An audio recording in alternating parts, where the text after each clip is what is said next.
free from various vices which later on engulfed their position. उनका बहुत सम्मान होता था. Women were given the formal education, the practice of sati, और ऐसी कुछ विदुषी नारियों के उल्लेख मिलते हैं. अपाला, विश्ववरा, शिक्ता, निवावरी, लोपामुद्रा, 1028 सूक्त हैं. They lost the right to wear the sacred thread. महिलाओं को द्विजों की कैटेगरी से निकाल के नॉन द्विज में डाल दिया गया. गार्गी ने तो अपना संपूर्ण जीवन विद्याध्ययन के लिए ही समर्पित कर दिया था. नमस्कार, welcome to this video. I'm O.P. Singh.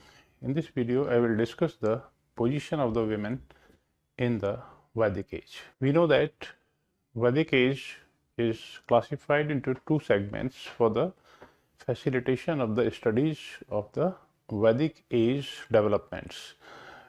These two ages are the early Vedic age and the later Vedic age. Early Vedic age is the one for which we get the information from the maximum portions of Rig Veda. Later Vedic age is the one for which we get the information from the rest three Vedas along with the Brahmanas, Aranyakas and Upanishads. Early Vedic age from roughly around 15th century BC to 1000 BC, and later Vedic age roughly from 1000 BC to 500-600 BC. This division or classification of the two ages is very dicey, very difficult, but for the convenience of our studies we hold on to this type of classification. Before we take up all this issue, I would like you to like, share, comment this video and also subscribe to this channel. Now we proceed with our video. Vedic age, the position of the women. Vedic age, as I discussed just now, is classified into two parts: early Vedic age and later Vedic age. Early Vedic age from roughly around 1500 BC to nearly 1000 BC. Later Vedic age from roughly around 1000 BC to nearly 500-600 BC.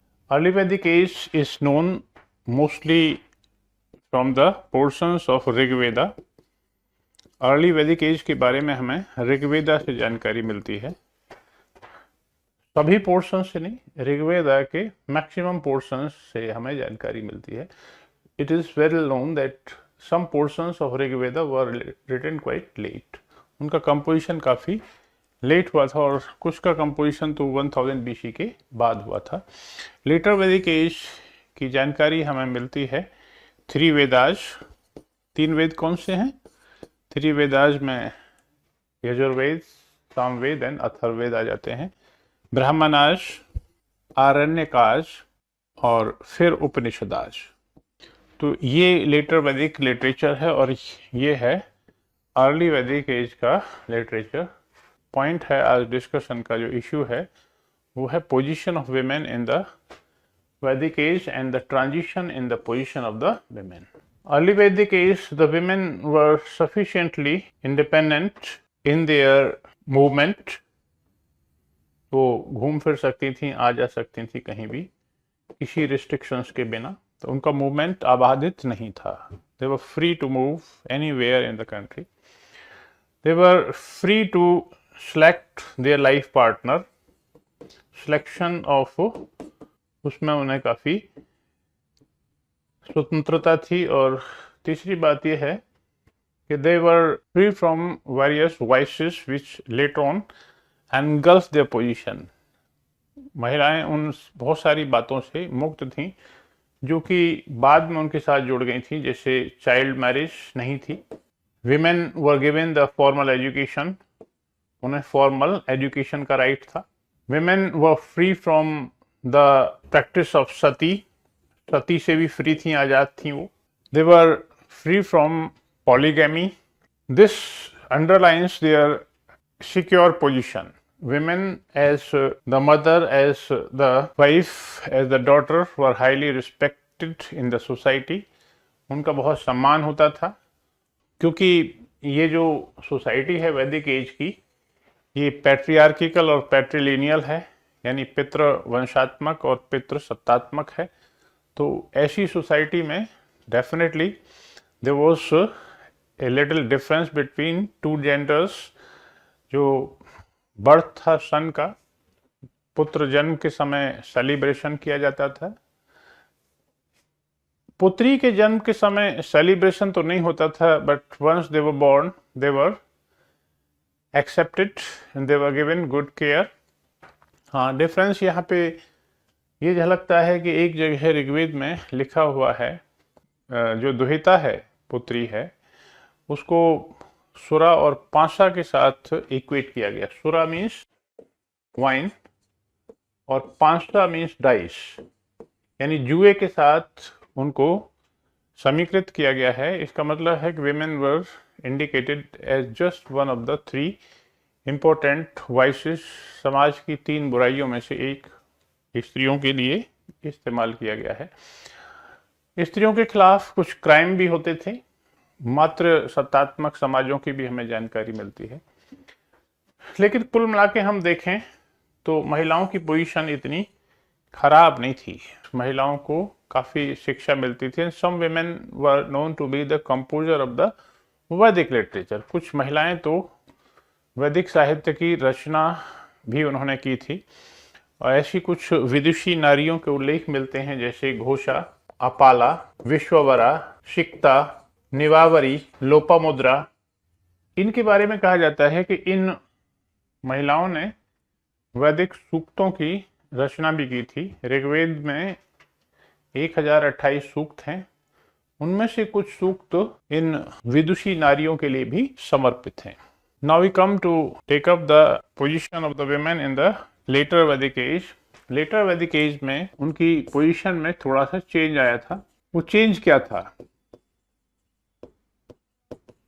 Change ये था कि उनका औपचारिक शिक्षा का अधिकार अब लगभग समाप्त हो गया था। They lost the right to wear the sacred thread. उन्हें अब जनेऊ धारण करने का अधिकार नहीं था और औपचारिक शिक्षा के लिए अब उन्हें गुरु के आश्रम में भेजने का जो रिवाज था वो खत्म हो गया था।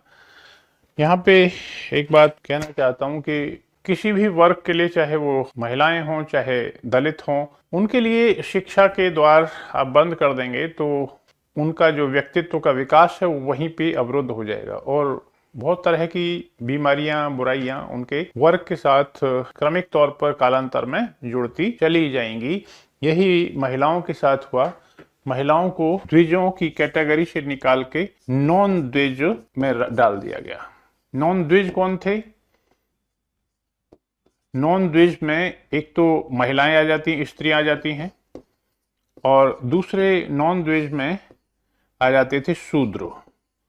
तो शूद्रों को और स्त्रियों को, सभी वर्णों की स्त्रियों को शिक्षा के अधिकार से वंचित कर दिया गया था। हाँ, विधवा विवाह की प्रथा अभी भी थी।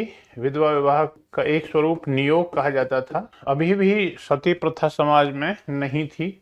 बाल विवाह का भी प्रचलन अभी नहीं हुआ था और स्त्रियों को संपत्ति में कुछ बहुत ही संपत्ति के उपभोग करने के कुछ सीमित अधिकार भी दिए गए थे। तो इस तरह से हम देखें तो स्त्रियों की स्थिति में थोड़ी सी गिरावट के हमें संकेत मिलते हैं। We find a little bit degradation in the position of the women in the society. और वो डिग्रेडेशन इस तरह से हमें समझ में आता है कि समाज में उन्हें एक तरह से औपचारिक शिक्षा के अधिकार से वंचित कर दिया गया। They were deprived of their right to improve their personality. जब पर्सनैलिटी को इम्प्रूव करने का अधिकार उनका छिन गया तो धीरे धीरे उनकी पोजीशन में क्रमिक ह्रास के संकेत हमें मिलने लगे थे। हाँ, अपवाद के तौर पर कुछ ऐसी महिलाएं हुई जैसे गार्गी, मैत्रेयी, कात्यायनी, ये ज्ञान के क्षेत्र में काफी आगे बढ़ी हुई थी। गार्गी ने तो अपना संपूर्ण जीवन विद्याध्ययन के लिए ही समर्पित कर दिया था, लेकिन फिर भी ये एक एक्सेप्शन माना जा सकता है। ये दोनों याज्ञवल्क्य जो उस समय के महान विद्वान थे, उनकी पत्नियां थीं। ये सब ज्ञान के क्षेत्र में काफी अग्रणी थी। इस तरह से हम देखते हैं कि उत्तर वैदिक कालीन समाज में क्योंकि कृषि का योगदान पशुपालन की मुकाबले अधिक हो गया था और कृषि प्रधान समाजों की एक विशेषता जो समाज शास्त्रियों द्वारा गिनाई जाती है वो यह है कि कृषि प्रधान समाज अपेक्षाकृत पशुचारी समाज के मुकाबले रूढ़िवादी हो जाते हैं। ऋग्वैदिक जो समाज था उसमें रूढ़िवादिता कम थी, घूमने फिरने की आज़ादी थी, लेकिन जैसे ही ऋग्वैदिक कालीन समाज की अर्थव्यवस्था बदल गई, उत्तर वैदिक काल तक आते आते पशुपालन की जगह कृषि ने मुख्य स्थान ग्रहण कर लिया था, तो उस समाज में स्त्रियों की स्थिति काफी श्रेष्ठतर नहीं रही थी, इसलिए धीरे धीरे उसमें बुराइयां आने लगी। With this I come to conclude this video. आपको वीडियो कैसा लगा आप अपने विचार जरूर कमेंट बॉक्स में लिखें। With this I come to conclude this video. Thank you very much. Take care.